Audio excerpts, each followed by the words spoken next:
Ngazi mphathi wami iphi senza sizulu. Hayi mina nje Noma- mphathi kuyamixa nje. Also mix, okay. Yeah, ngizomixa nje mphathi. Okay.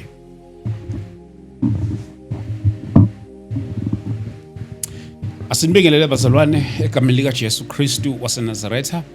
Siyambonga uNkulunkulu kakhulu nangalesi sikhathi egameni lika Jesu Kristu. Bafowethu siyabonga kakhulu. Thank you so much for tuning in. Igama lami ke ngoST waDlamini, umntwana kaNkulunkulu osindisiwe. I am the child of God. This is a Christian platform. If you are a Christian, I can assure you that you are in a very right place as you are here. So thank you so much for taking your time and be here with us. Siyabonga kakhulu bafowethu, kakhulu. My salutation wona wonke umuntu osibukelayo kuma province wonke. Thank you so much bazalwane. uNkulunkulu ke makaqhubeke anibusise kakhulu, anifihle lapho emakhaya egameni lika Jesu. Inqubo yethu ke la ekhaya, before we start the show we pray and then bese singena straight enkulumeni yethu yanamhlanje. Heavenly Father, we thank you in the name of Jesus Christ. Nkulunkulu othengcwele, siyabonga baba ngomsa wakho. Nkulunkulu othana amandla nokuba siyaphila. It is by your grace, oh God. We thank you, Father, for this opportunity. In the name of Jesus Christ, we pray, oh God, that you become a center of this conversation. In the name of Jesus Christ, mighty God. Nkulunkulu othengcwele, this is not about us. Nkulunkulu othomuhle egameni lika Jesu Kristu waseNazaretha, but glorifying, oh God, your name, your awesome name, in the name of Jesus Christ. Lord my God, siyakubonga Nkosi ngomsa wakho, Nkulunkulu namandla nothando lwakho egameni lika Jesu Kristu waseNazaretha. Amen. Yes, siyabonga kakhulu bazalwane. Thank you so much. Today I'm joined by the man of God who is here for the first time. Ola usivakashele lapha. Angithathele ithuba ngimamukele mfundisi wami, ngikomukele egameni lika Jesu. Baba siyabingelela egameni lika Jesu. Ngiyaphila mfundisi. uNkulunkulu sasigcinile. Finally. Ayisaza. Hey uNkulunkulu. Yagcina nokumane iprayer. Hey Nkosi yami. Ihlangana kumane iprayer ku Joburg. Kunjalo mphathi, abona nje ngagcina leso wethu. Ngilethe igenerator kuleya nkonzo. Lapho Soweto emzimhlobo. Emzimhlobo. Awu madodana. Mfowethu siyabonga kakhulu man. Mhlambe nje ngithathele ithuba ngikwamukele mfowethu nakulabo abakubona nje kokuqala, mhlambe nje usiphe introduction. Amen. Ngiyathanda bangibingelele kubo bonke ababukela emakhaya la kufinyelela khona lolu hlelo. Yes, sir. Kuzo zonke izinkundla zokuxhumana ngelihle igama lomfowethu Kristu Jesu. Bathi wami namhlanje ngifuna singanqamula nje Yeah. usasintroduce. Yeah. I'm so sorry. Bathi wami namhlanje ngifuna ke sithinte isihloko esideep. Yeah. Kodwa ake ngiqale ngikunikeze nje uintroduceele ngoba mina ngizodila nawe. Yebo. Yes. Yes. No, ngiyabingelela kubabukela emakhaya. Igama lami nguThabo Percival Jele. Okay. Ngisindisiwe ngomusa kaNkulunkulu. uNkulunkulu wangithethelela izono, ngasindiswa ngamamukela uJesu njengenkosi nomsindisi. Ngokuhlala ngihlala eKatlehong, khona indawo ekuthiwa lapha kuseThokoza, indawo nje yodwa iThokoza eKatlehong. So nje ngumntwana nje kaNkulunkulu, ngiyakhonza nginebandla lapha eKatlehong. uNkulunkulu angibeke njengomholi phansi kwalo iGrace Life International. Siphethe nje indaba yomusa mfundisi wami. Umusa nje wenkosi mphathi wami. Ayikho enye into esiyikhuluma ebantwini, sithunyelwe ukushumela umusa kaKristu. Awu usindlalele kancane ngoba mfundisi wami. Awusindlalele kancane ngalomusa mfundisi wami. Mhlambe angazi mhlambe singaba nama interpretation angafani ngokomusa kaNkulunkulu. Mhlambe umunye nje mangaba maybe ngokwe perception yakho. Yeah. Mhlambe umuntu mayengathi if I were to preach about the grace of God, Yeah. izipho lezinto ekumele zivele kakhulu. Yebo, into yokuqala mphathi wami, into efuneka ababukela emakhaya noma ingceke kaNkulunkulu esishumela kanye nazo entsimini, funeka understand ukuthi igrace ihlukahlukene ngokwama interpretation. Okay. Kunalento esiyibiza ngecontext. Umuntu uma ngabe ukhuluma kwicontext. Angenze nje umzekelo, igrace kukhona igrace in the context of salvation. Bese kuba khona igrace in the context of spiritual growth. Okay. Bese kuba khona igrace in the context of ministry. Ngamanye amagama I-grace kwi-context of salvation is an unmerited favor of the superabundant provision of the infinite love of God. Mhlawumbe kuyisimplify ngasho ukuthi kwi-context of salvation, i-grace it is God's riches in the expense of Jesus Christ. Ngamanye amagama ngichaza ukuthini? Ngichaza ukuthi i-grace uma ngabe sikhuluma ngomuntu ezosindiswa. Yeah. Imahala, i-free. Lento esithi unmerited ichaza ukuthi undeserved. Undeserved. Yes, Okay. bese ke i-grace kwi-context of spiritual growth, i-knowledge. Okay. I-knowledge. Bese i-grace kwi-context of ministry, i-empowerment. Okay. Ngamanye amagama, kwi-salvation we receive the grace, kwi-spiritual growth we grow in the grace of God. Bese kwi-ministry we reflect the grace of God. So kukhona izinto eziyiqiniso uma ngikhuluma ngomusa, kodwa ziyiqiniso uma ngikhuluma ngensindiso. Ay. Bese uma lezo zinto lezo uzoyithatha wena bese uzi-apply ku spiritual growth zifike zigeje. Mhlamba ngenza umzekelo, umuntu akadingi ukuthandaza ukuze asindiswe. Okay. Insindiso leyo. Kodwa udinga ukuthandaza uma ususindisiwe ukuze ukhule. Uyayibona? Ngamanye amagama omunye umuntu angasho ukuthi awudingi ukuye kutshwala ukuze usindiswe. Okay. Yi-grace leyo we context of salvation. Salvation. Kodwa uma wena uzongilalela bese lento uyilalele kwi context of spiritual growth, ungazi ucabanga ukuthi ngithi mina kulungile ukuthi umuntu aphuze utshwala ngoba esindisiwe, kanti angisho njalo. Ngizama ukuthi ukungena komuntu entsindisweni akuyi-required, there is no requirement, ayikho effort, ayikho into efuneka yenze ukuze amkele umusa kaNkulunkulu. Kodwa uma umusa kaNkulunkulu usuwamkele, therefore irresponsibility ke manje isiyasuka kuNkulunkulu isiza kuwe.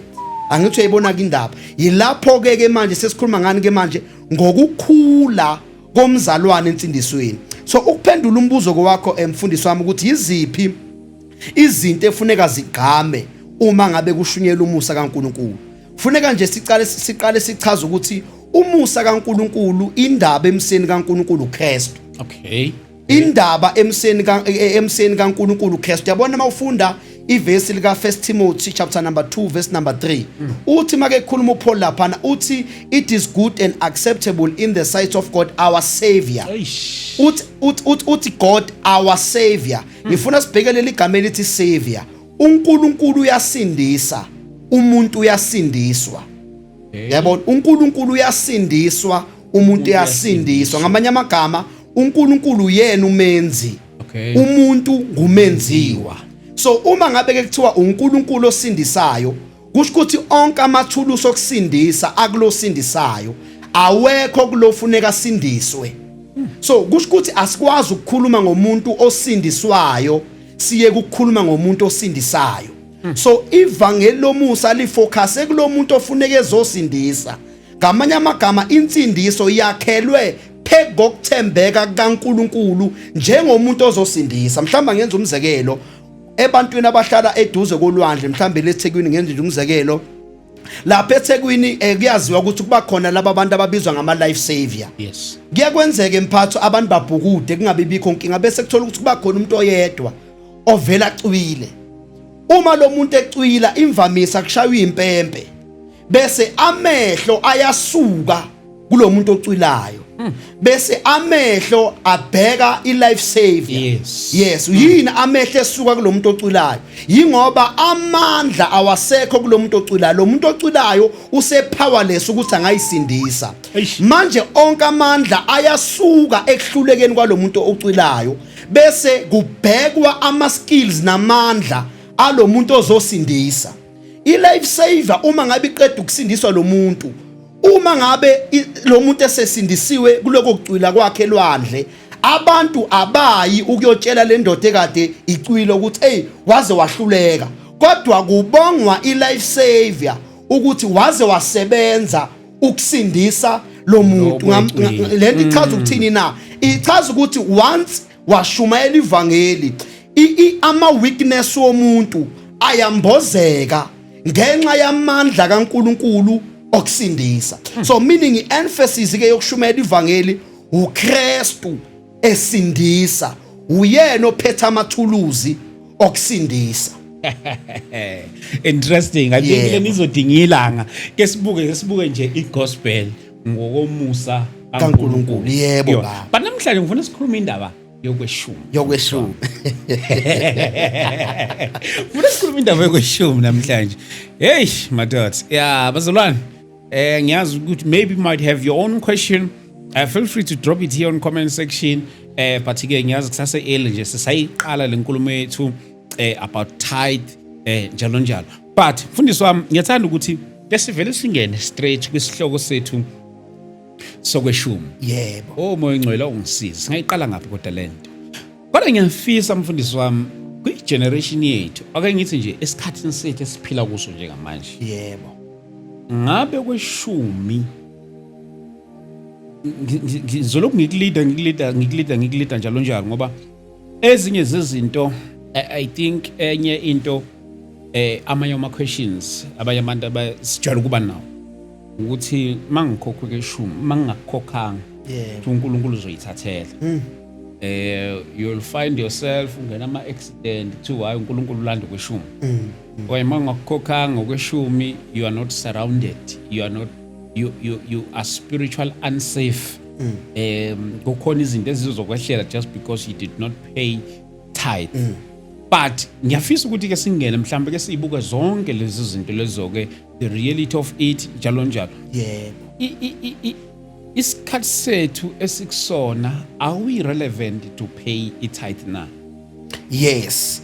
Mphathi wami mhlambe nje ngaphambi kuba ngiphendule umbuzo. Yes sir. Angenze nje disclaimer mphathi sisaqala. Izosiza. Yes, ukuthi kuko konke sizokukhuluma mphathi asiqondile noma ngiqondile ukusound controversial. Yes. Noma ukuletha icontroversy ebandleni lika Christ. Okay. Kodwa we are examining Bible truth about tithe. Senimzwile mayishesho nje wathi ufaka idisclaimer isonakele. Yes, sekonakele kakhulu mphathi.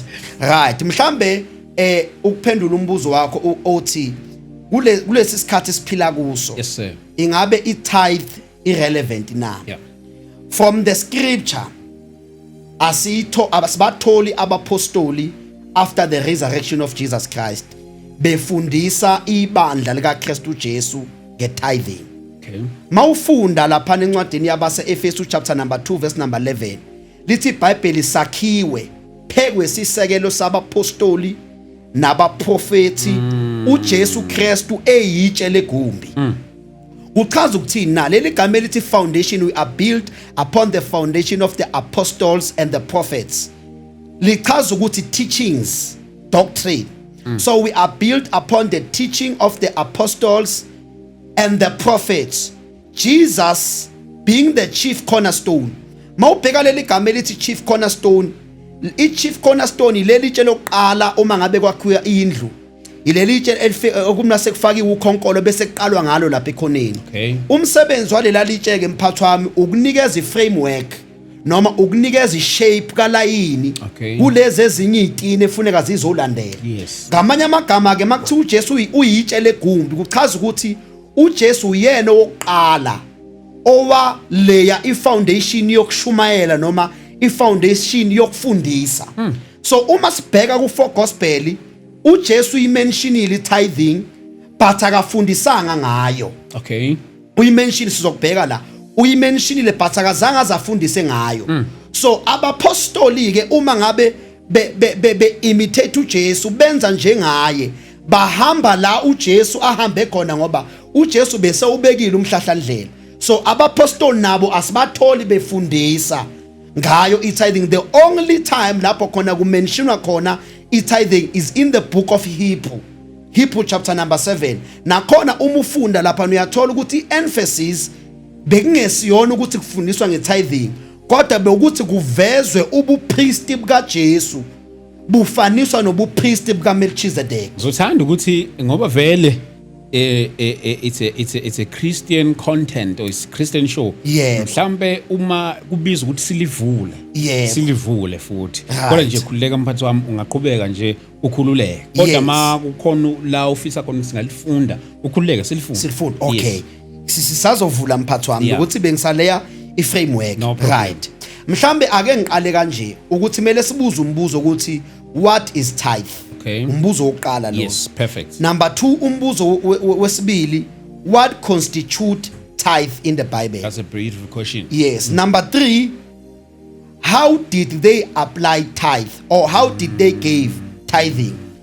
Uma sike sa understand lama question amathathu or mhlamba siyifake as4, what is the New Testament application on the fulfillment of tithe?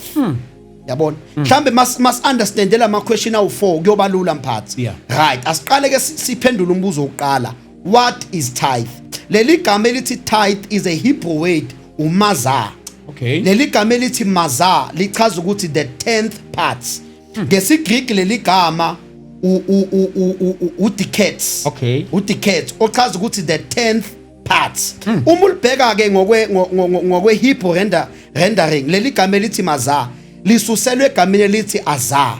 Leli gama elithi azah lichaza ukuthi 10. From the definition of tithe usuyabona ukuthi ukuze ukwazi ukukhipha tithing kufanele uqale ube na 10. 10 manje. Sisazoya lapho. Okay. Kufanele uqale nje ube na 10 noma kuthiwa yini. Ake ngenza umzekelo. Ukuze ukwazi ukukhipha itithe mhlambe wenkomo kufanele uqale ube nezinkomo ezu10. Oh. Bese kulezi inkomo ezu10 you take the 10th part. Noma uthatha inkomo yes10. Kungako ngesizulu kuthiwa okweshumi. Okay. Yes, right. So i-tithing ke i-10th. Bese ke umbuzo wesibili uthi ke umbuzo wesibili konje sitheni? Sithe umbuzo what constitute tithe? Yes. Right. Asiyezwini ke lenkosi. Umphathi wami. Asiyezwini lenkosi what constitute tithe? Should mangihola 9000 angafanele. Mawuhola 9000 baba awukafanele ukubhadala itithe. Angithi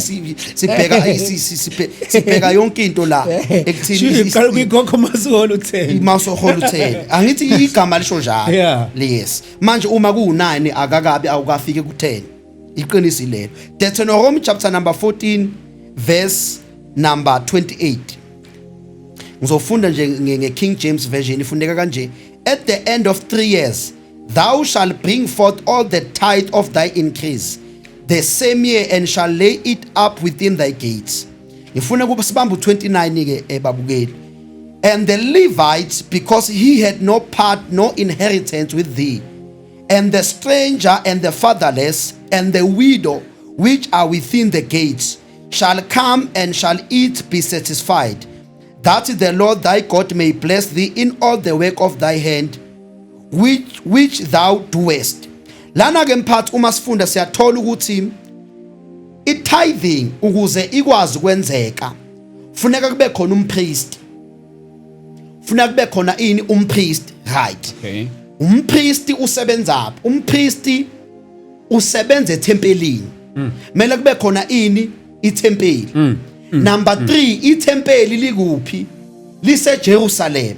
Mele ngamanye amagama mele kube khona iland. Okay. So zintathu izinto eziconstitute i-tithing under the law. Mhlambe before ngiqhubeka ngeke nguveze ukuthi sine tithing before the law. Sibe ne tithing during the law. During the law. Yes. Let me write those things. Yes, down. ne tithing before the law, sibe ne tithing during the law. Le i-tithing engiyichazayo manje ile during the law. Asikangeni kule tithing evela laphana kuGenesis chapter number 14 verse number 20. Sizolifunda lelo verse. Okay. But okwamanje sisachaza i-tithing under the law of Moses. Okay. Kuthiwa ke under the law of Moses mele kube khona umpriest. Mele kube khona ithempeli, mele kube khona iland. Sure. Lezi izinto ezintathu yizo esiconstitute i-tithing. Abapriesti bavelaphi? Abapriesti bavela kwisizwe sika-Israyeli esibizwa ngabalevi. Okay. Sinezizwe ezu12. Kodwa uNkulunkulu wakhetha isizwe sodwa wasenza saba ngabapriesti. Ngamanye amagama uma uNkulunkulu ekhetha lesi sizwe wasithatha lesi sizwe wathi sizoseva ethempelini.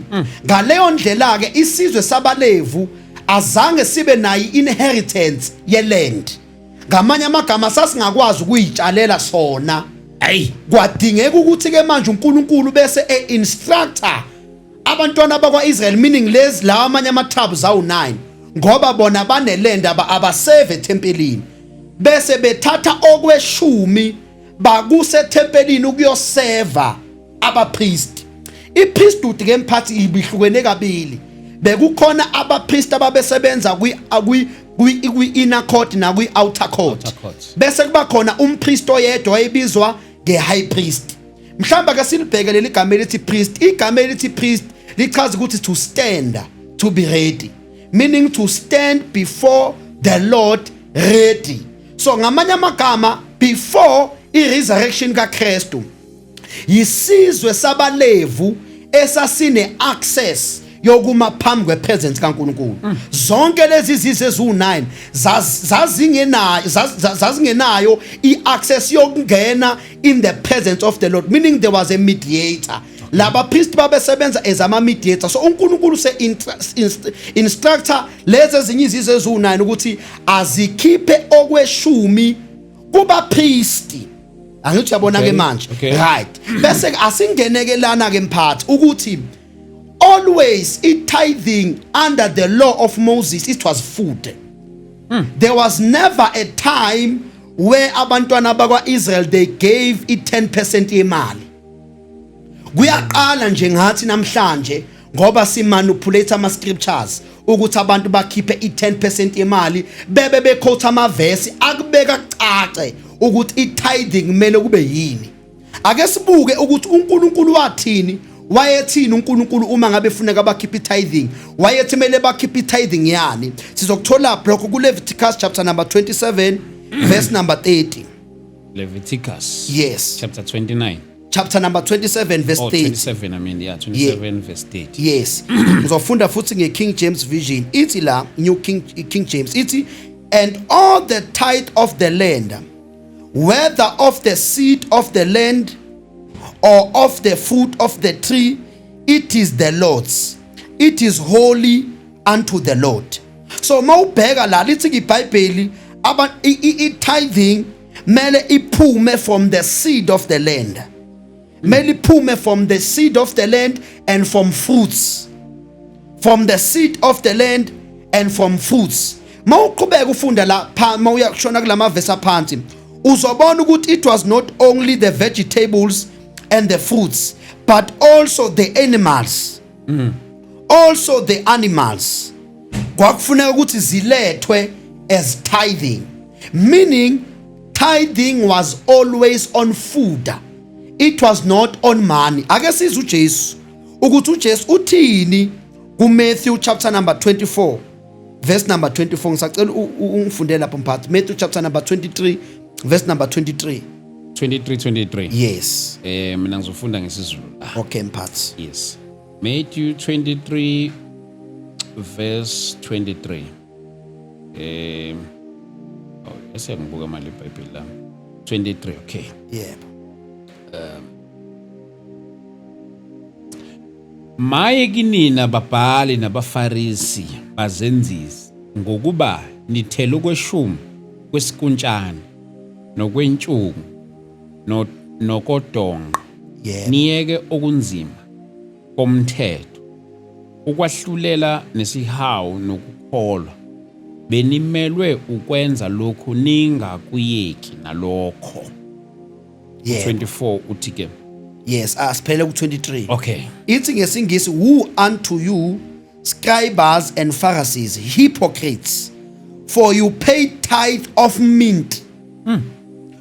So, meaning uJesu ufakazelana ne-Old Testament books. Uthi uJesu, for you pay the tithe of mint and anise and cumin, and have neglected the weightier matters of the law. Meaning when you read contextually leli verse uyabona ukuthi uJesu he regarded tithing as a lower part of the law. As the lower part of the law. So awukwazi ukuzosebenzisa leli verse ulisebenzise to a New Testament believer bese uthi uJesu waye endorse tithing ngaleli verse. uJesu wayenga endorse tithing ngaleli verse. Kodwa uJesu ukhuza abaFarisi abangama hypocrites. Mawufunda laphana kwi pretext uyathola uJesu ukuthi mayiqala indaba yakhe uthi abafarisi akulalelwe abakushoyo kodwa kungabheki abakwenzayo ngoba abashumayeli into abayenza, meaning they were hypocrites. They were preaching what they cannot practice. Why? Yingoba vele lo yayinjalo. Umuntu oshumayela ama regulations, umuntu oshumayela ama do's and don'ts, imvamisa uyakhuluma positively kodwa mase sibheka ukwenza akenzi ngalendlela akhuluma ngayo noma asuke eshumayela ngayo. So uJesu la ufakazelana nani nelaw, ufakazelana neOld Testament. Ngoba mphathi wami kunento efuneka siyazi, kunento yabona labantu ababhala iBhayibheli basilimaza mfundisi. Abantu abasethela iBhayibheli abakhenonize iBhayibheli basilimaza kanjani na? Thina incwadi lezi ezu39 Genesis to Malachi, uma ngabe uphenqa iBhayibheli lakho khona ipage loqala elibizwa ngama table of content. Yes. Leya page lifike lithi Old Testament. Yes. Meaning emqondweni wethu sazi ukuthi lo 39 books from Genesis to Malachi Old Testament le. Bese lo 27 books oku New Testament sazi ukuthi thina uyi New Testament. Kodwa uJesu nabapostoli mabebheka incwadi lo 39 books lo Genesis to Malachi babengambizi ngo-Old Testament kodwa babembiza ngama scriptures. Meaning if I was given an opportunity to translate the Bible, bengiyothi mina lo 39 books uscripture, bese ngithi mina uNew Testament books explanation or commentary of the scripture. Okay. Meaning u27 books uchaza lo 36 books. So uJesu is the first person to interpret the scriptures. uJesu make interpret scripture make khuluma ku 22:23 uveza i-tithing as the law. Uveza i-tithing as the law. Yes, njengomthetho. And the little Bible we are sakhululwa emthethweni. We are no longer under the law but we are under grace. So sesibonile ke ukuthi i-tithing emphathi wami it was always from food. Kodwa kunelinye ivesi mphathi engifuna silibheke. Okay. Yeah, kunevesi engifuna silibheke lapha ku Numbers 18 verse 21. uNumeri. Yeah. 18 verse 21. Verse 21. Yeah. Lithi my God. Bekani ngibanikile abantwana bakwa Levi konke okweshumi kwaIsrael. Yebo. Kube yifa labo ngomsebenzi abawusebenzayo. Right. Inkonzo yetende lokuhlangana. Ngifuna uboneke manje la kuvela lento ebengiyikhuluma mina iTabernacle. Ithi lana ngesingisi, and behold I have given the children of Levi all the 10th. Namhlanje mphathi bonke abafundisi bafuna ukwamukela okweshumi kodwa babona abaLevi. Ababona abaLevi kodwa bafuna ukwamukela okweshumi. Bakwamukela kanjani okweshumi kodwa bengebona abaLevi. Okubhlungu bakhotha incwadi ezilapha kuOld Testament lo 39 books owawungakhulumi nabo kodwa wawu instruct abantwana bakwaIsrael ukuthi abadlulise kweshumi kubaLevi. Kodwa namhlanje ingceku kaNkulunkulu zimile emabandleni zifuna ukwamukela kweshumi egameni lokuthi no i10% iyasilekelela ekutheni sirani ministry. No, awukwazi ukwenza into enhle kodwa uyiapply wrong. Yo. Asiphikisani ekuthena abazalwana abanikele. Kune New Testament way esizoyibona manje ukuthi sinikela kanjani kwi New Testament. Awukwazi ukuzo-apply into enhle ukunikela ukuthi sifuna ukunikelela iministry iqhubeke kodwa iapplication yakho ufune ku-misuse scripture. Uma wenze njalo uya innovate. eBhayibhelini as innovate kodwa we take the message as it is and we pass it. Ngamanye amagama ke mphathi ke la kuyavela ukuthi uNkulunkulu wanikeza abaLevi ini i10%. Khona into mphathi engifuna siyicheke ukuthi how do in the Bible the apostles establish a doctrine or how do we establish a doctrine that we must teach in the Church of Jesus Christ. Okokuqala ukuze into ibe idoctrine ifundiseke ebandleni likaKristu funeka ivele encwadini kaGenesis as a seed. Okay. Funeka ivele encwadini kaGenesis as a seed, because uGenesis is the beginning of everything. Bese ivele in the law of Moses, meaning la kulezi incwadi zika Moses ezu5 iTorah, mele ivele in the law of Moses as one of the type or shadows. Bese ivele in the historical books as an example. Bese ivele in the poetic books as a psalm or as a proverbs. Bese ivele in the prophetic books as a prophecy. Bese ivele in the four gospels as a parable of Jesus. Bese ivele in the epistles as a doctrine. Ngoba ayikho into efundiswa abapostoli kuma epistles abangayithathanga kwi-Old Testament. Angazi mina namhlanje kunabantu abashumela intshumayelo ezingatholakala indawo eBhayibhelini. Abapostola ayikho into abayikhuluma abavele bayiqamba, bayithathe kwi-scripture, bachaze i-scripture, then kwase kukhwandeka ini, kukhandeka i-New Testament, lento esithi thina i-revelation. I-Old Testament i-mystery, i-New Testament yini i-revelation, meaning ukwambulwa kwezinto ezifihlakele encwadini ze-Old Testament. So ngalokho ke mphathi siyayibona iyavela i-tithing as a seed kuGenesis chapter number 14. Asifunde mphathi. Okay. Si establisha manje ukuthi abapostoli bakhulumile yini nge-tithing. Ake siye kuGenesis chapter number 14 verse 20. 14 verse 20. Yes, Genesis 14 verse 20. Makabonge uNkulunkulu phezu konke onika izitha zakho esandleni sakho. uAbraham wamnika okweshumi kwakhe konke. Ngicela uphinde futhi lapho mphathi. Makabonge uNkulunkulu ophezu konke Yebo. onika izitha zakho esandleni sakho. uAbraham wamnika okweshumi kwakho konke. Right. Ngicela ukuyifunda ngesingisi. Yes sir. And blessed be God most high, whose power delivered your enemies into your hands. Abraham gave Melchizedek a tenth of all he possessed. The tenth of all he possessed. Ngifuna ubone la mphathi wami ukuthi uMelchizedek oqale wakhuluma ekhuluma iblessing phekwa Abraham. Yeah. Akusu Abraham obe ne-initiative, kodwa uMelchizedek odeclare isibusiso esenziwe uNkulunkulu phezu kwa-Abraham. Uthi uMelchizedek, and blessed be God most high, whose power delivered your enemies into your hands. Hayi ukuthi whose power will deliver enemies in your hands. Lana into okunqoba ka-Abraham isiyenzakele. uNkulunkulu akalindanga uAbraham akhiphe itithe besamnqobise. Okay. Wamnqobisa engakayikhiphi itithe. Meaning ngamanye amagama i-tithing before the law bekungeyona initiative yokuthi ufune kuthandazelwe. Njoba namhlanje abazalwane bekhipha i-tithing bethenga imthandazo kubafundisi. That is an error, because in the New Testament we don't pay tithe to be paid for. Namhlanje sinabazalwane abakhipha 10% kubafundisi becela i-protection.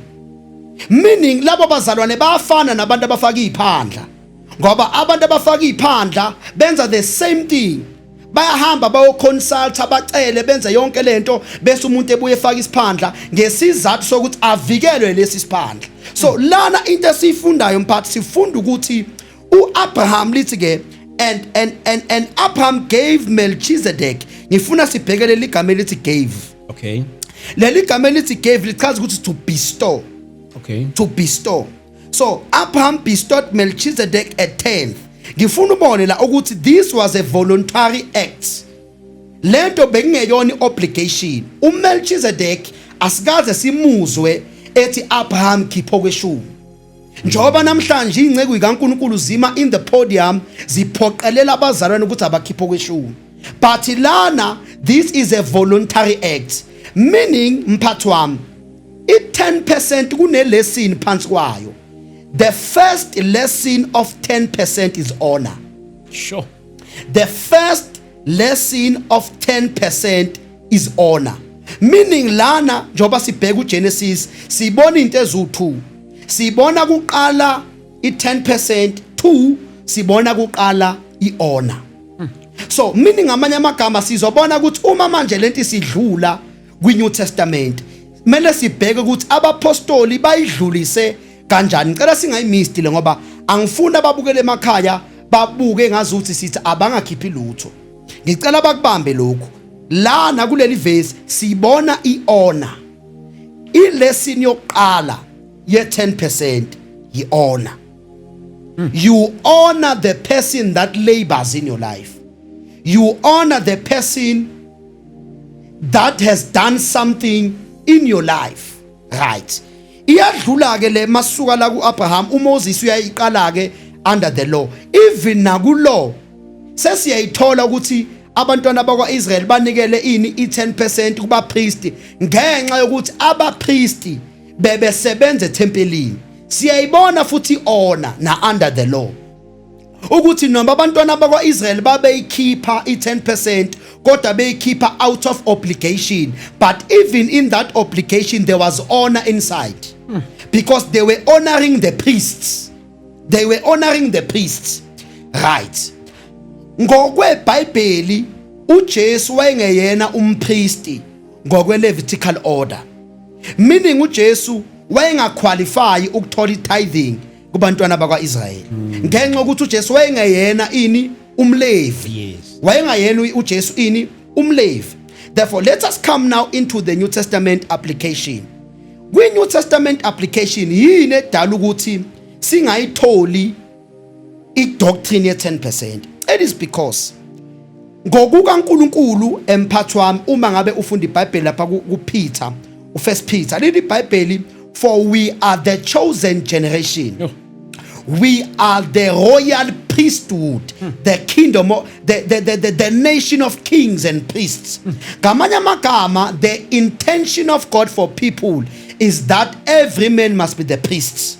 Silkhazile leli gama elithi priest, sathi leli gama elithi priest lichaza ukuthi to stand before God ready. Meaning before the law, it was only the Levite tribe that had an access to be in the presence of the Lord. But after the resurrection of Jesus Christ, lithi iBhayibheli ikhethelise lalivalile the whole of holies ladabuka phakathi.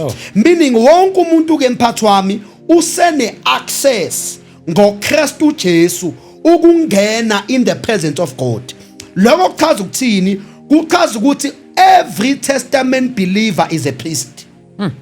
Every Testament believer is a priest. So if i10% ibingafundiswa ebandleni kaNkulunkulu, lokho bekuzochaza ukuthi wonke umzalwane kwiNew Testament kumele receive i10%. Ngoba phela i10% ibe receive abapriest. So uma ke kwiNew Testament wonke umzalwane eseyipriest, meaning uma ngabe sithi akukhishwe i10%, shuthi kumele itholwe wonke umzalwane. Angithi ayizwa manje ngoba phela i10% ibitholwa ngabapriest. So that is why abapostoli abakwazanga ukudlula uku-apply i10% emntwini osindisiwe. Bakumele ukuthi benze njani? Bayohoxise noma i10% singasho ukuthi it was fulfilled. Ngoba manje we are priest. Therefore uJesu is the high priest. Leli gama elithi high priest lichaza ukuthi a ranking priest, the head of other priests. So uJesu uyena umpriest omkhulu owangena in the holy of holies and waletha igazi lakhe as an atonement. Jesus is the high priest, we are the priest. Mawufunda uRomans chapter number 5. Romans chapter number 5 from verse number 1. Khona into eshiwo uPaul lapha ebalekile funa ababukeli bayibheke. Romans chapter number 5 verse number 1. Ithi la ngale version ngifunda ngeTPT manje. Okay. Our faith in Jesus transfers God's righteousness to us, and he now declares us flawless in his eyes. This means we can now enjoy true and lasting peace with God, all because of what our Lord Jesus, the anointed one, has done for us. Ngifuna mphathi ubheka unumber 2. Number 2. Our faith guaranteed us permanent access into this marvelous kindness that has given us a perfect relationship with God. Uthi lana lo mbhali wale translation uthi the faith that we have received from Christ give us a permanent access. This is the priesthood, meaning now we have the access as believers by Christ to stand before God justified. Because remember ukuthi abapriesti babengakwazi ukuma in the holy place bengekho ngcwele. Kwakufuneka bangabi naso isono ukuze baqualify ukungena in the holy of holies. So yilento enzeka la mawufunda ngeKing James ithi by faith we are justified. Leli gama lithi justified lichaza ukuthi just as if they have never sinned. Ngamanye amagama lento uChrist asenzela yona wasusa izono zethu sathatha ukulunga kwakhe. Ngokulunga kaJesu singena ngakho ke manje in the holy of holies, meaning now we are the kingdom of priests. Umpriesti akusumfundisi olidibandla. Umpriesti umzalwane osindisiwe or in the presence of the Lord. Wonke umuntu osindisiwe usebukhoneni bukaNkulunkulu. Ubukhona bukaNkulunkulu bukuKristu, in Christ. Ilento esibiza ukuthi in Christ reality. Christ dwells in us. We are the indwelling of Jesus Christ. So everybody is the priest. But naku mphathe ngifuna sikubambe. Ukuthi ke ngithe mina la kwi tithing there are lessons. So what is the New Testament application to tithe?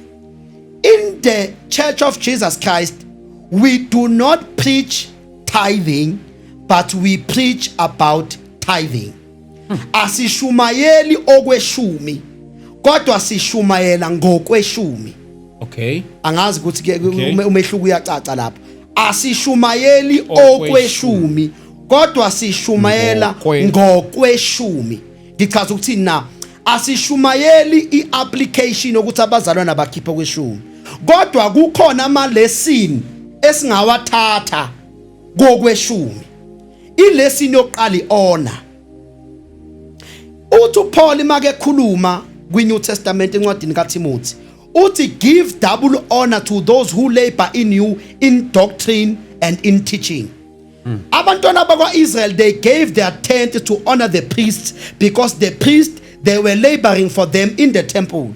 In the New Testament asinayo umfundisi osingenela etempelini, kodwa sinomfundisi osifundiswa izwi likaNkulunkulu. Therefore, in response of what the pastor is doing, we honor him.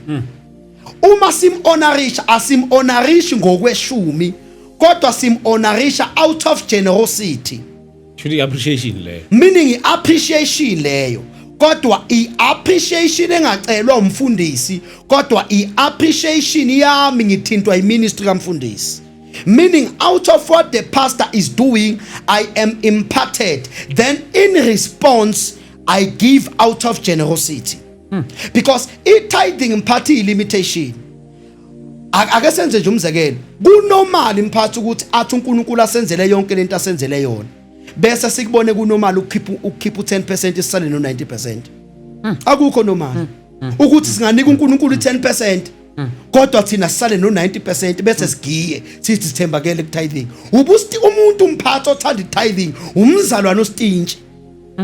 Ngeke mphathi ugiye kwi10% unomoya kaKristu.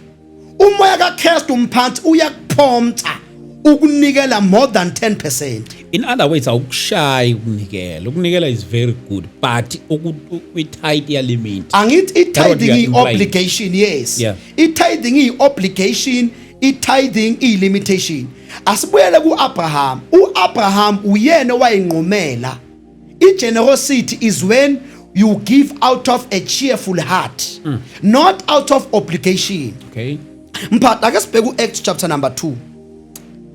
Acts chapter number 2. Acts chapter number 2 verse number 42.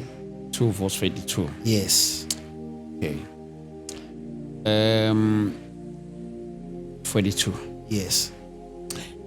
Baqinisela njalo esifundisweni sabapostoli right, nasekuhlanganeni nasekuhlephuleni isinkwa yes, nasemkhulekweni. yes.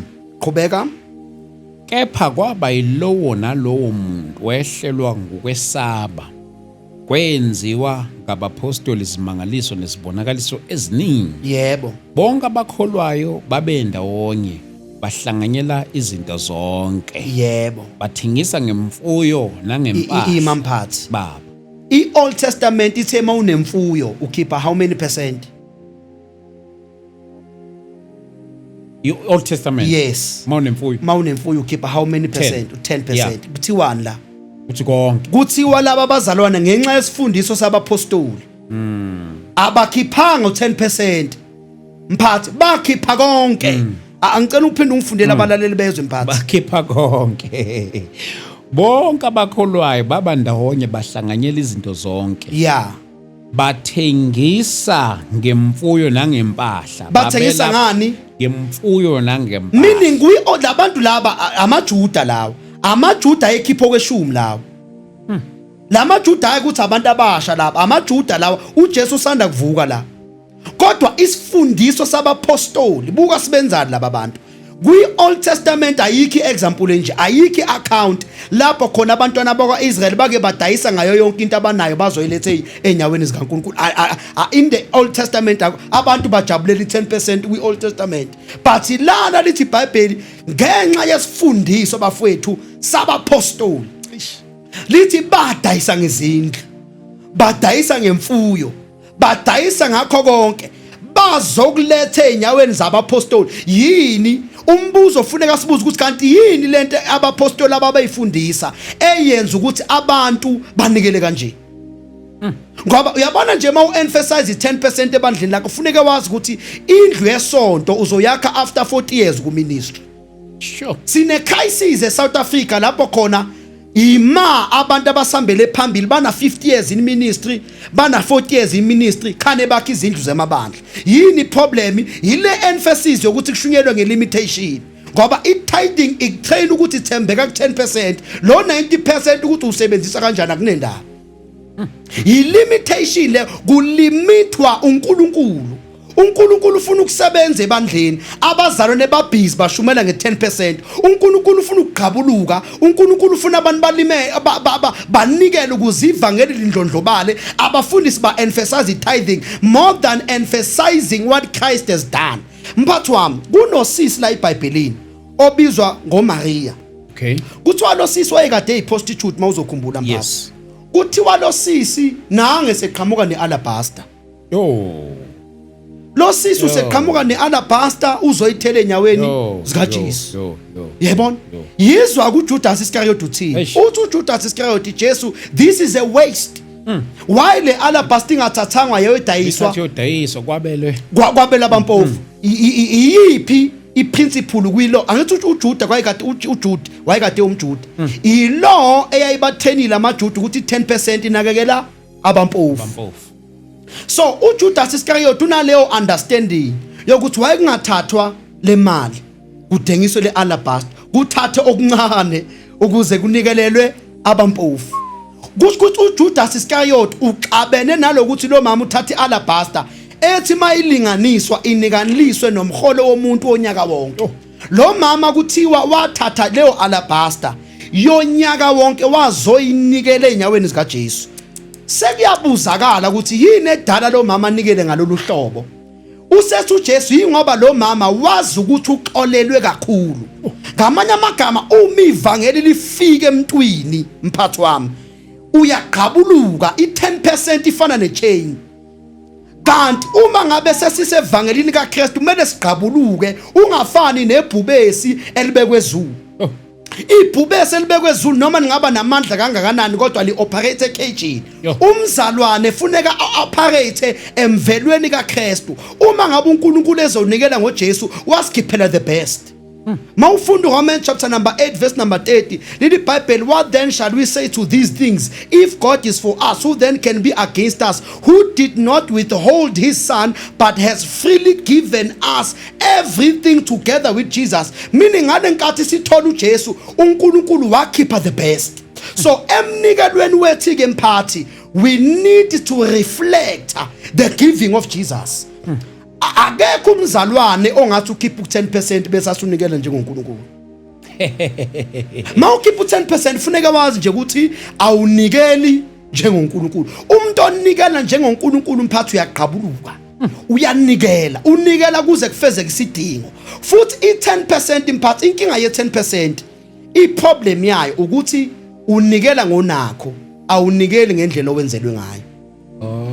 Asingenza umzekelo mphathi. Mangabe umfundisi wami ngikunikeza u10% wami. Into mangunikeza u1000, yini into oqala efikayo kuwe? Ukuthi shuthi mangunikeza 1000. Yes. Shuthi hayi shuthi uthola u10000. Kusho ukuthi mina nginani no 10000. Yes. Kusho ukuthi i10% iyi reflection yento enginayo. Yes. Akusiyi reflection ye ministry yakho. Kwi-New Testament sinikela according to the impact of the pastor, not according to what we have. Oh. That is honor. I-honor ithi umfundisi wami indlela ngangena kule bandla ngingalazi ivangeli. Namhlanje ngiyalazi liyini ivangeli. Ivangeli is death, burial and the resurrection of Jesus Christ. Ngangena kule bandla ngingayazi identity yami. Manje from my pastor, from the teaching of my pastor, I know now that I am the righteousness of God. I am the temple of God. I am everything in Christ. Through the teachings of my pastor, mangibheka lezi imfundiso zikamfundisi wami engifundisa, ngibona impilo yami transforma ngenxa yama teachings kamfundisi wami. Therefore uma ngino 10000 bese ngithi kulo 10 umfundisi wami ngamnika u5000. Kulo 10 umfundisi wami, ngoba umfundisi make thola imali kimi njengomzalwane, funeka ngabona imali enginayo, funeka abone impact ye ministry yakhe. Funeka uma ngikunikeza imali uthi yey kusho ukuthi inkulu into ngiyidlala kulomzalwane. Funeka uma ngabe ngikunikeza imali njengomfundisi wami ungathi eshuthi uno 10000 funeka ukuthi yeah shoot I am laboring in the life of the believer. That is where you can check the progress of the believer. That is where you can check the progress of your ministry. Ukuthi mhla kuqala kuleli bandla lo mzalwane wayekade nginikeza u100 as I continue to preach and labor empilweni yalomzalwane imnikelo wakho uyaqala uyanda manje. Nange senginikeza u500. Kungakho ke mphathi kuthola abanye abantu benikeza abafundisi babe imoto. Yingoba lento yokunikela kwi-New Testament ayiyi ngokuthi unani, iya ngokuthi wenzelweni. Ngoba uma sizonikela ngokuthi unani, uma ngingenalutho kusho ukuthi ngcono unganikeli. Okweshumi kwakwenzani kudala? Okweshumi mphathi wami kwakunakekela abampofu. Okay. Yini ke kudala ukuthi kunakekela abampofu okweshumi?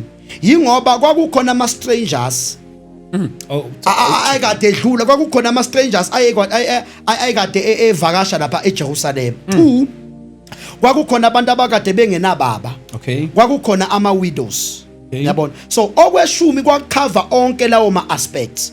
Meaning in the New Testament we give generously to fulfill the need of those who are poor. Okay. Buka lendlela abanikele ngayo labazana ku 42.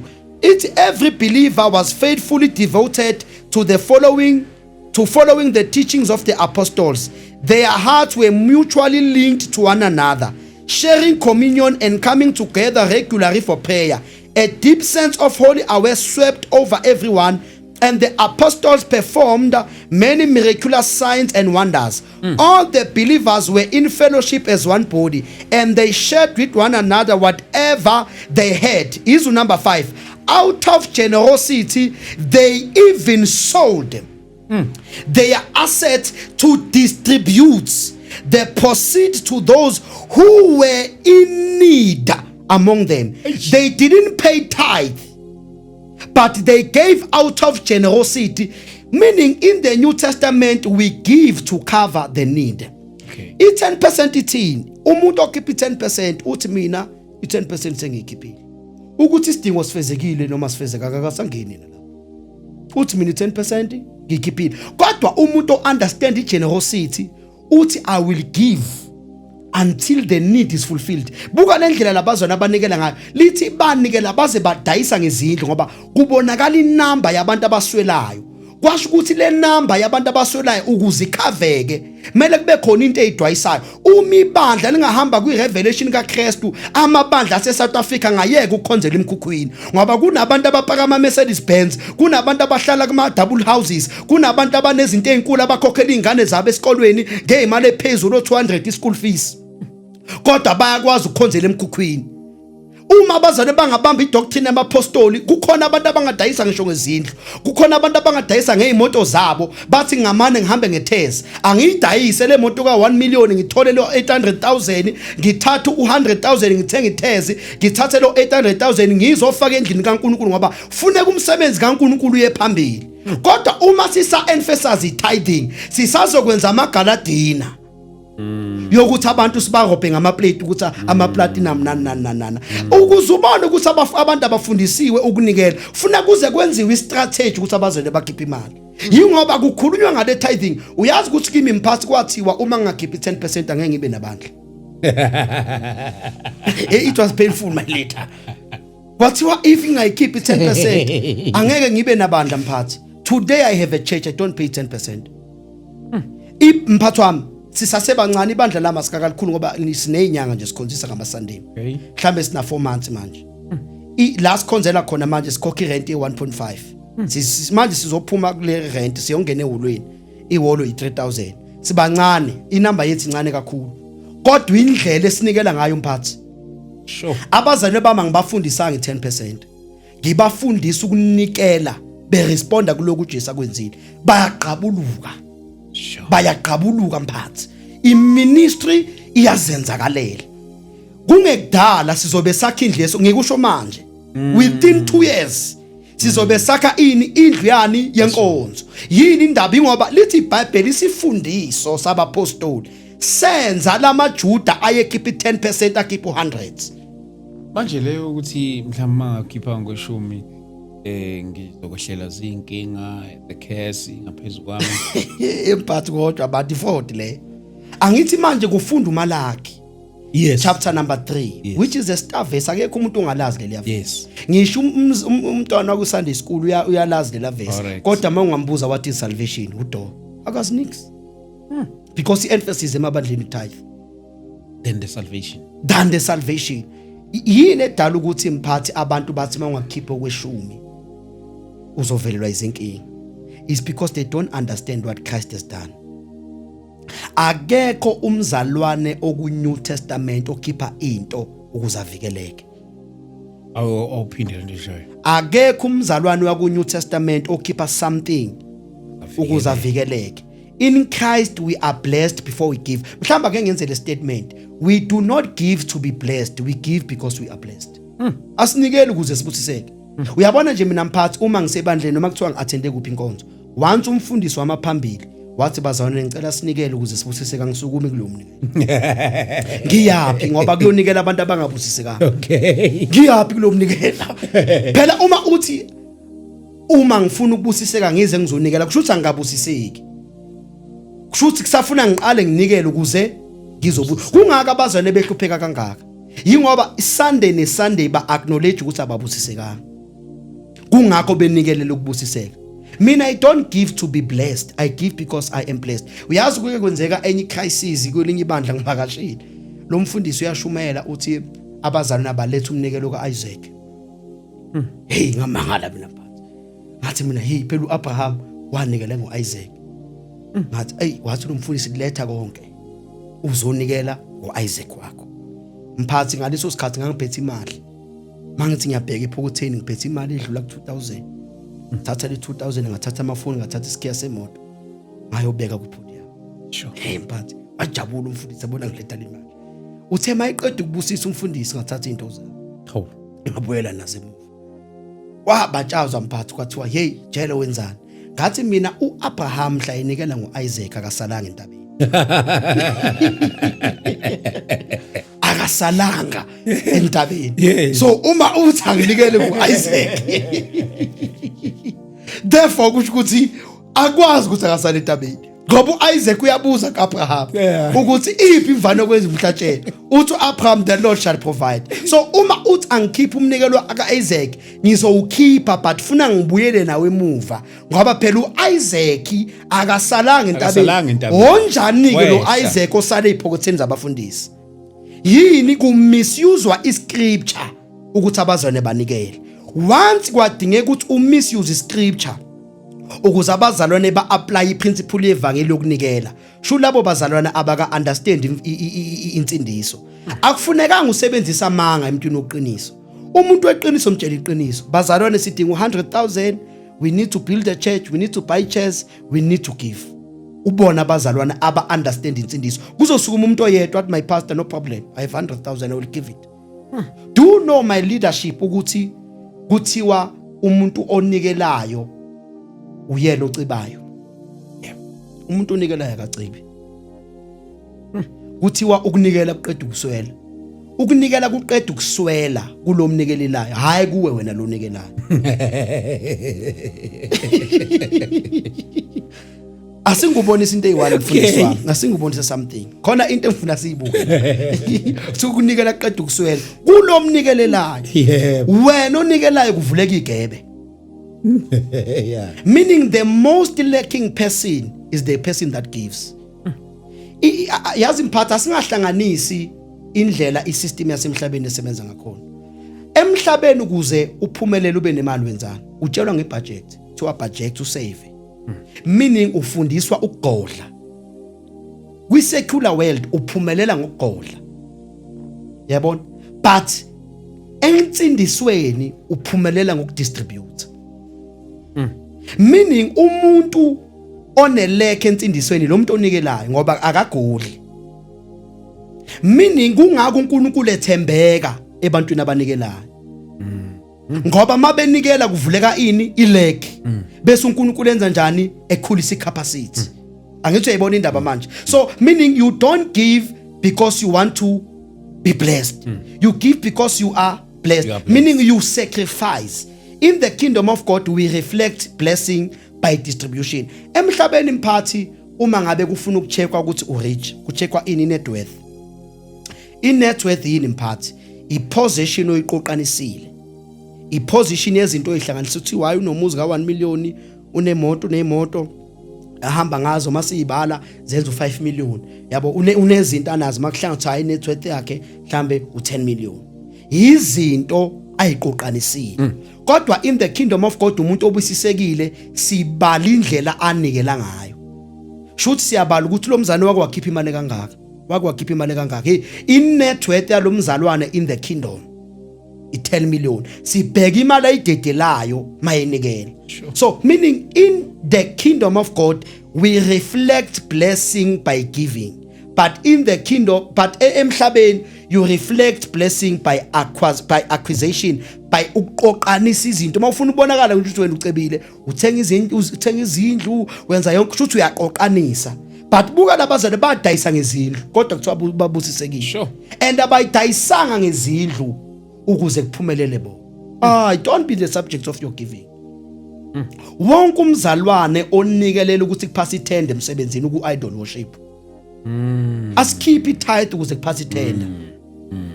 uNkulunkulu uzokunikeza leyathenda noma ungakhiphanga itithing. Kanti ngale nkathi wena uzalwa wayikhipha kuphi itithe? Njengoba uNkulunkulu wakufitha usesiswini. Yima uqala manje nje ubuna 25 years ukwamukela insindiso, ima wena uqala ukuzonikelela iprotection. All along lo 25 years ungayikhiphi itithing, ungakasindisa ubuprotector ubani. Uyabona ukuthi abazalwana abayi appreciate into uNkulunkulu abenzele bona ayona. Abazalwane abaphume kwi10%. I10% ayikho kwiNew Testament. KwiNew Testament kuyikhona ihonor. We honor our pastors with generosity spirit. Leya mali oyikhipha every month to 10% kubonisa ukuthi udelela iministry kamfundisi wakho. Ngoba kumanje umshumayeli, kumanje ukwazi ukuthandaza ngelimi. Wafika kulelo bandla ungakwazi ngisho ukukhuluma ilimi. Namhlanje ukhuluma ilimi kodwa usabona umfundisi wakhe efanele 10%. Wena uthembakele enkosini. No, asikhulumeni iqiniso bantwana benkosi. I10% asenzeni izinto ngendlela eright. Asingamusa ukuapply ama principles we scripture ngendlela wrong. I-tithing ayikho kwi-New Testament. Why? Alikho temple. We are the temple of God. We are the priest. We in the New Testament, Jesus is our high priest. So meaning 10% ngaleyo ndlela ayisadluleli kwi-New Testament ngoba i-fulfilled into edlulayo ama lessons. Mphathi mhlambe ke ake sibheke leli verse. Okay. Khona elinye verse mphathi ngifuna silibheke. 2 Corinthians. Ngifuna nje ukulifunda 2 Corinthians chapter number 8 verse number 1. Ngifuna sibheke leli bandla linikela kanjani. Generosity of the churches. 2 Corinthians. Yes, chapter number 8 verse 1. Sifunda nge-TPT, the Persian translation. Yes. Beloved ones, we must tell you about the grace of God poured out upon the churches of Macedonia. Lana uPaul ufundisa ibandla laseKorinte, and ibandla laseKorinte li-financially stable, kodwa lihlula kunikela. Li-financially stable, kodwa yizwa ukuthi ibandla laseKorinte lihlulwa ibandla linjani ngokunikela. Usethi for even during a season of severe difficulty, number 1, tremendous suffering, number 2, and extreme poverty, number 3, their superabundant joy overflowed into the act of extravagant generosity. Mfundisi wami, labazana kuthiwa bayahlupheka lapha. Labazana kuthiwa baku severe baku tremendous suffering. Okay. Baku severe poverty labazalwane. Okay. But kuthiwa out of poverty they were able to give. Mina ngazi ukuthi mphathi wami mangingenamali anginikele. Kodwa nali ibandla el-impact uJesu, nali ibandla el-understand igrace, elinikela beyond their financial status. I-10% ithi funeka uqala ube nemali ukuze unikele. I-New Testament ithi noma ungenamali but you can give. Sure. Ithi mayiqhubeka le verse, for I can verify that their spontaneous gave. For I can verify that they spontaneously gave, not only according to their means, but far beyond what they could afford. This is how we give, far beyond what they could afford. Umuntu we-10% ubheka i-affordability, but umuntu o-impact oKristu unikela beyond what he can afford. Labantu bayahlupheka. Bear in mind kufundiswa ibandla elinemali. Kodwa ibandla elinemali lihlulwa ibandla elingenamali ngokunikela.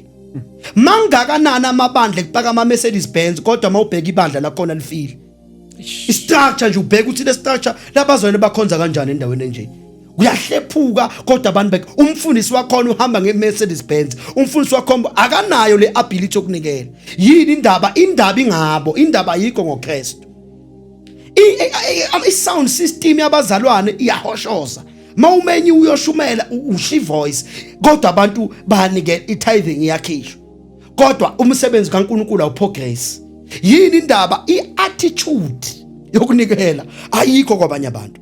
Isithi kama iqhubeka, they actually beg us for the privilege of sharing in this ministry of giving to God's holy people who are living in poverty. Hey labazalwane ngiyabathanda. Kuthiwa labazalwane mphathi bayahlupheka. Kodwa ababona abanye abazalwane abahluphekayo kwathinteka bona. Kwathiwa noma sihlupheka sicela ukunikelela abanye abahluphekayo. Hey mphathi, laba bantu abanikelanga ukuze baphume enhluphekweni. Banikelela ukuthi abanye abahluphekayo kuphume bona enhluphekweni. Namhlanje sinabantu abazinikelelela bona. Banikelela ukuthi baphumelele. Kukhona nje one of the stories engayibona usharile la kwi-Facebook lapho umama wanikela ngayo yonke imali ebandleni. Ngazi noma wanikela ngo-900,000. Oh yes, ngikhumbula so story. Mawusubheka lo mama wanikela ngoba efuna ukuthi andlondlobale. Wenza uNkulunkulu investment plan. uNkulunkulu akasi investment plan. Funeke wazi ukuthi yonke imali owayinikela kuNkulunkulu ungacabanga ukuthi izobuya, ngeke ibuye. Ungazikhohlisi ngeke izibuye. uNkulunkulu akasi investment plan. uNkulunkulu akasi my leadership. If we were giving because God can multiply our money, ngabe si rich mphathi. Indlela esinikele ngayo mphathi ngabe si rich. Mina mphathi le doctrine ke angibamba ngenza imvuselo ngo 50,000. Sure. Lo mali ayikazi ibuye. kodwa bebathi ngase ngilithole levangeli ngangiyothatha lo 50,000 ngi-add 20,000 ngithenga imoto ye-Uber ngihambe ngiyo-Uberisha bese i-profit ngenza imvuselelo but lo 50,000 engawunikela ngasala ngenalutho but kube bathi ngase nginale revelation leya mali ofuna le 150,000 yokugcina ofuna ukunikela ngayo be wise, go and start a business, then after you've started a business use the profits to offer in the church. Ungabi umzalwane oyimpatha.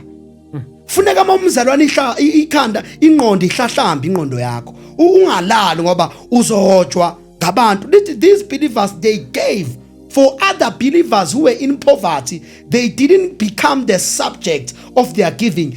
Tithe yenza ukuthi ube yiwena subject. I give tithe so that they may be protected. I give tithe so that God can open doors. I give tithe so that uNkulunkulu azovala inkumbi edlayo. Meaning uwena is center of giving. Christ is not the center. Meaning you are in idol worship. Ubani idol wena ngoba uzinikelela wena. Ungakabazana amaningi ma introduce igrace iyancipha level of their giving. Because all the time they didn't give because they understood Jesus. They give because they wanted to be prosperous. Kungakho ke sinabantu abaningi who were disappointed in the church because they gave and Jesus didn't respond. Phela uNkulunkulu akayifulfill ipromise angazange ayinikele. Akekho umuntu eBhayibhelini wake walandela uJesu waba rich ngokulandela uJesu. Akekho. Wonke umuntu olandela uJesu elithi iBhayibheli waye rich, weze rich. uJoseph waseMarimathea akabanga rich ngoba elandela uJesu, waba rich nje ngendlela zaku secular world, walandela uJesu rich. Meaning ngamanye amagama, if you want to be rich as a person, go and engage in the secular world, go and engage in the marketplace. Akekho umuntu oba rich ngokubhadala itithe. Omunye uthi mosimfundisi mina itithe yangisebenzela ngenze njani. Noma ngathi mphathi wami, we do not measure truth by results. We measure results by truth. Okay. Meaning into asivalidate ukuthi iqiniso ngoba inama results. Kodwa yonke results si verify meaning sisebenzisa iqiniso uku verify results. Okay. If i-result yakho ayihambiselani ne-scripture, that result we package it nicely, we open the rubbish box, we throw it inside. Because asisebenzisi i-result ukuverifya iqiniso, sisebenzisa iqiniso ukuverifya i-result. Ngamanye amagama ngithini, ngichaza ukuthi noma ungathi itithe yakusebenzela kodwa ayikho kwi-New Testament. Sakhiwe phekwesekelo sabapostoli nabaprofeti. Asiqedelele leli verse. Okay. Uthi make qhubeka mphathi, uthi la ku number 5, they exceeded our expectation by first dedicating themselves fully to the Lord. If understand, they first dedicated themselves fully to the Lord, and then to us. If your giving does not include your pastor, it's not complete. Lithi labazane bayinikelele enkosini nakubapostoli. Meaning abanikelelanga kuphela abazane abahluphekayo, kodwa banikelela nabapostoli for the gospel to advance. Umfundisi wakho akanayo imoto kodwa unayo icapacity ukuthi umnikeze imoto ukuze ivangeli liye phambili. But ugodlile, unomqondo wetithing, unomqondo kaSafira noAnaniya okwathi sekunikeliwe sebedayise ngakho konke bafuna ukucozula ngoba bajwayele ini i10% ukuthi kwa 10% isigiphu 10 isala no90. Baze enyaweni zabapostoli uthi uPeter senikhiphe konke yini, bathi hayi sikhiphe konke, bathi niqambelana manga umoya engcwele. Yingoba bajwayele i10%, akathi i10% yenza ukuthi ube greedy. Phela kunzima ukuthi umuntu ka10% akhiphe 100%. Kunzima ngoba usejwayele ini limitation. But look at the behavior of these brethren. If we can behave like these people, my lead, the church in South Africa will go beyond our capacity. Mphathi lokho sibabaza abantu ko phesheya sithi bayaphumelela. Abaphumeleli babambele principle ye generosity.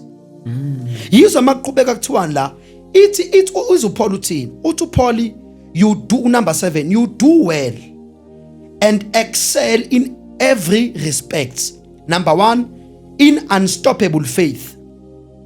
Number 2, in powerful teaching. preaching. Number 3, in revelation knowledge. Number 4, in passionate devotion. Number 5, in sharing the love we have shown to you. So make sure you also excel in grace filled with generosity.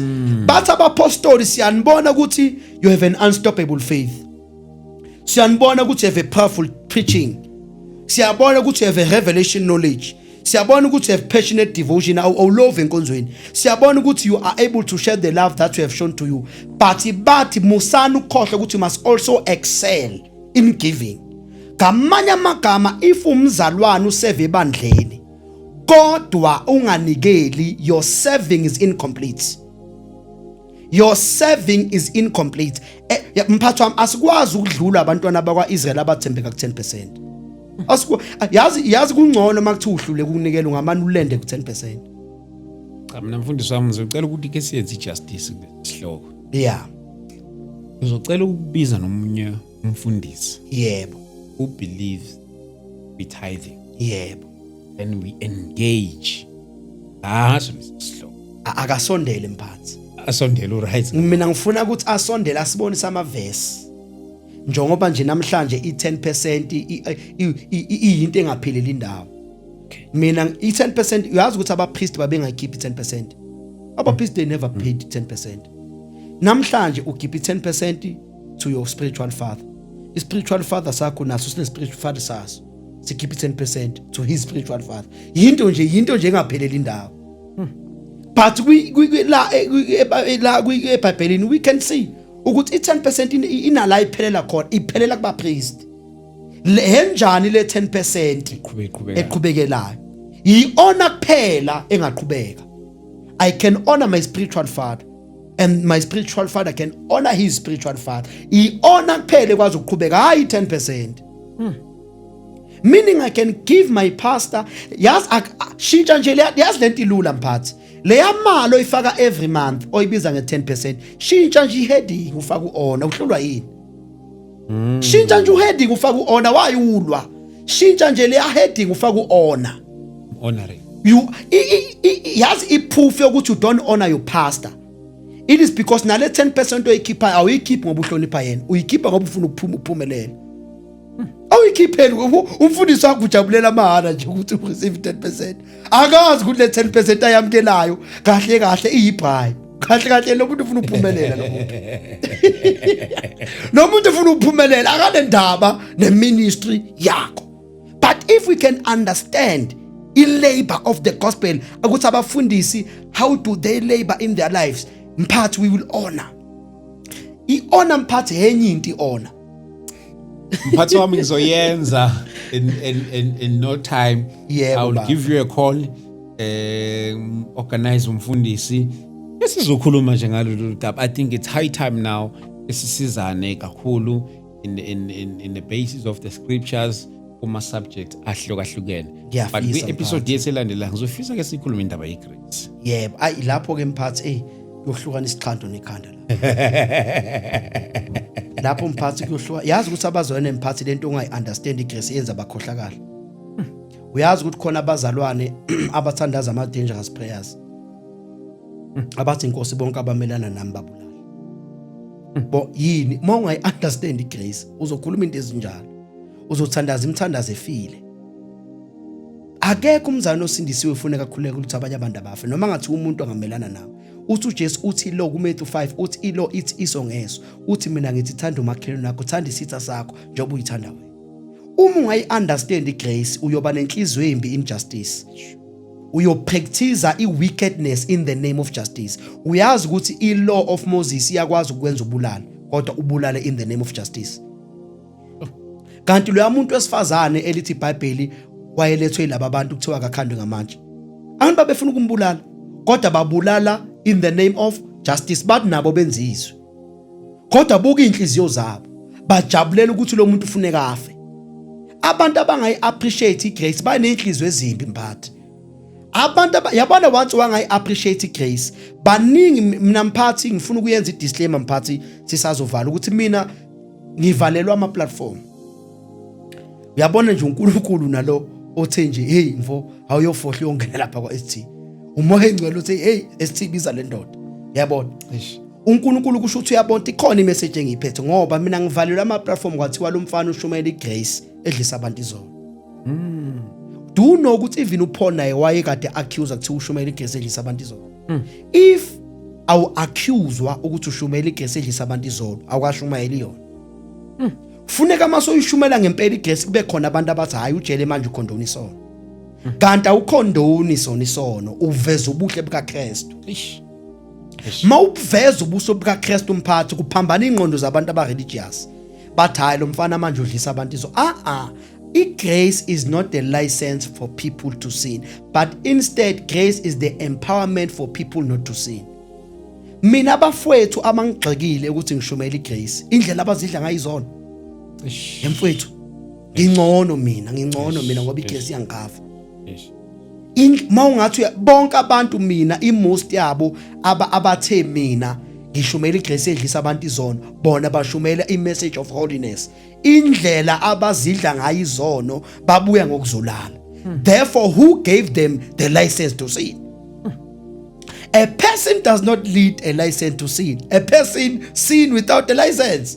So grace izokunikeza another opportunity for you to repent.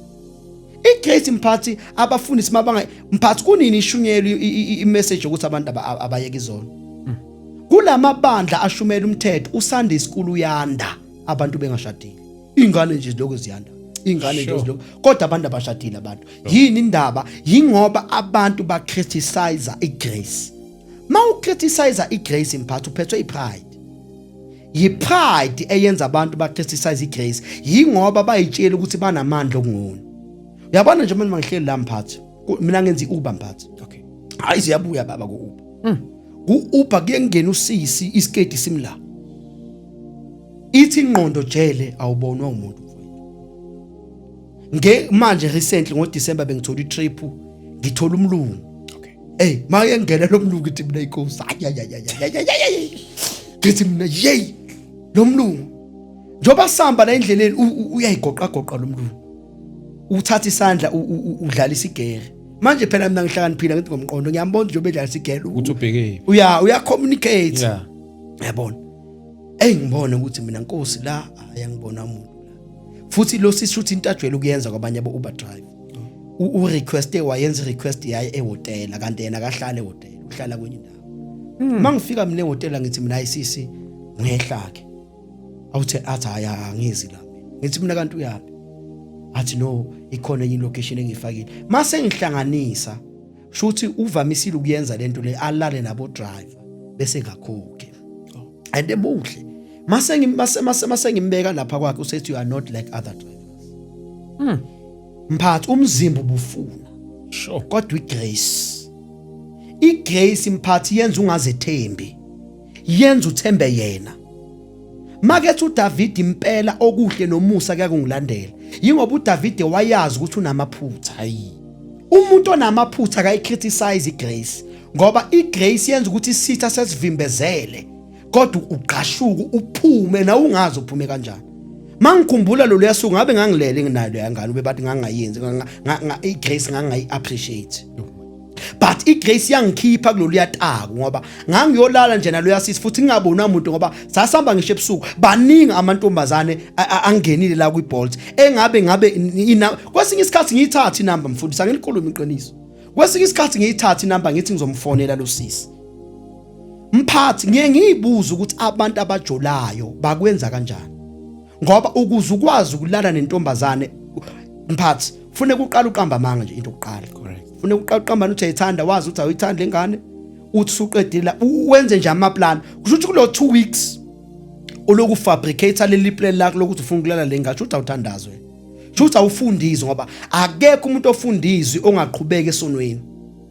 Ngithi sengiyithathile inamba sengisendlini sengihleli kuvuke nje iprayer libakatharia athi umoya engcwele leya namba kodwa uthe uzokwenza njani ngale namba sengidelete igrace angimile ngamandla ami kodwa abafowethu laba abashaya igrace balala nezingane zabantu. Abafowethu laba abashaya igrace bamithisile abafowethu abangenanga kahle emshadweni kodwa yibo abashaya igrace bakhavile. Igrace bakhavile. So abantu abangayishaya igrace is there to help people. Yo. This is a testimony, my leader. Yo. Mina nginekhasa yabona babantu nabengakholwa mphathi ngabe nginzima kakhulu. Mina ngabe ngisigebengu esinzima. Ngoba ama opportunities anokuvela mphathi. Kunokuvela nje opportunity. Ubonke la opportunity 1 2 3 la inkosi. Ngavuka 500,000 la. Kodwa ithi grace No. you are the child of God. You are the righteousness of God. You were purchased with the blood of Jesus. You can't do this. You are holy. You are set apart for God's use. My body is the temple of... That is grace. Grace has equipped me to take serious my body. This body serves the assignment of God. Uyabona njengamanje ngifuna ukujima. Angijimeli kona ukuba theafu. Ngijimela ukuthi lo mzimba ungakhulu ngoba lo mzimba uthwele icebo likaNkulunkulu. So manje uma ngabe ucriticize igrace uyobuke nje ukuthi inkosi yami angingamphikisi lo mzalwane akakazi lo mzalwane. Akukho akwaziyo uyaphikisa nje yena ukuthi igrace idlisa abantu igizono, igrace kwasha kwacima nina jele nithi abantu noma ngabe bangona kodwa abantu baxolele. Ayikho into enjalo. Asikazi thina sithi abantu bangaqhubeka bone ngoba baxolele. Iqiniso lithi nje mphathi noma ungona noma ungaba nephutha singiyibeke kanjalo. If you can have a mistake, the Lord has forgiven that sin. Yazi why? Ingoba funeka mangabe uphambuka endleleni iphutha lakho lingakuphazamisa kwigrowth. Akufunekanga ubambezeleke ephutheni. Asingenze nje umzekelo mphathi. Uba kade ungakholwa uphuza utshwala. Usuyasindiswa manje. Or mhlawumbe ububhema, singisebenza ubhema. Ubhema, usindisiwe manje. Mhlambe uneviki usindisiwe. Usuyafundiswa kuthiwa la awundi la ungcwele kwasho kwacima ke lento abantu abajwayele ukuzisho. Bese ekseni mawuvuka ubhema. Ekseni nje mawuvuma uvela ubhema ngathi ujwayele. Uvela ubhema. So mawubhema ke ekseni sithini? Kufanele uqhubeke ubheme nasemini nantambama. Kufanele wenze njani? Maluyela. Yeah? No usubhemile phela ekseni. Oh usubhemile wona. Yeah. So wenza njani manje? Mawuphinde futhi uzwa kuvuka incane. Isho phela mesemelulwe nalenqano. Right. Yabona ke lentsumelo ethi uma ngabe ubhema ulahlekelwa ubungcwele. Mangabe ubhena uNkulunkulu uyakukwatela. Mangabe wenza isono uNkulunkulu uyakukwatela. Yenza le yanto ungakwazi ukusinqoba isono.